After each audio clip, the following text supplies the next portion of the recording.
Across Uganda's agricultural communities, changes to the natural environment can mean the difference between bare survival and a thriving population.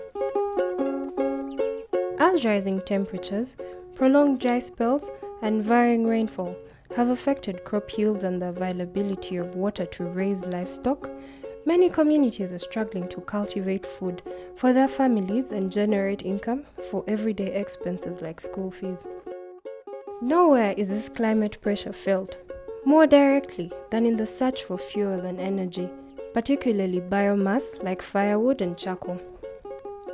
In addition to climate change, the recent influx of more than 1 million refugees from nearby South Sudan and the Democratic Republic of Congo has placed even greater strain on Uganda's already fuel-stressed environment.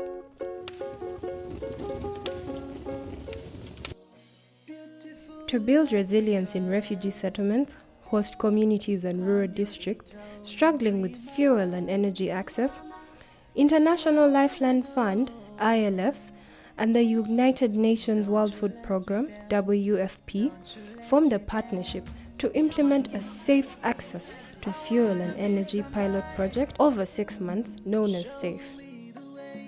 Together under the SAFE project, ILF and WFP aim to reduce biomass fuel dependency, support markets for efficient energy products, and develop community assets in support of long-term economic growth. In 5 locations across Uganda, including 3 refugee settlements in the West Nile and Southwest regions and 2 rural communities in Karamoja, the partners used ILF's EcoSmart model to lay foundations for an efficient energy market by stimulating both supply and demand for efficient products. Central to this approach is the active involvement of participant communities and local government to reinforce long-term project impact and sustained market growth.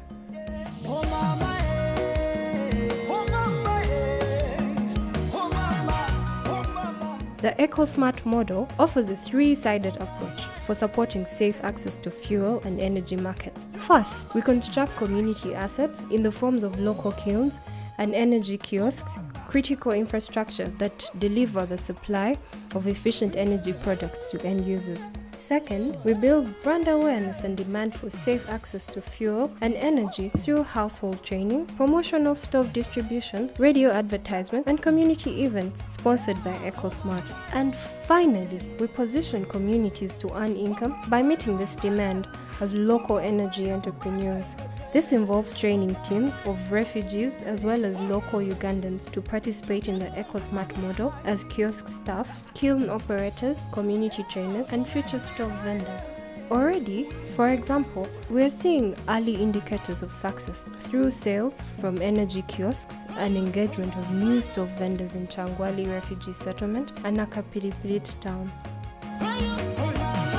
We imagine a world where safe access to fuel and energy enables communities to not only meet their basic needs, but also to grow and prosper through industries that preserve their natural resources and environment. Investing in communities to build on this foundation of safe propels us into this future.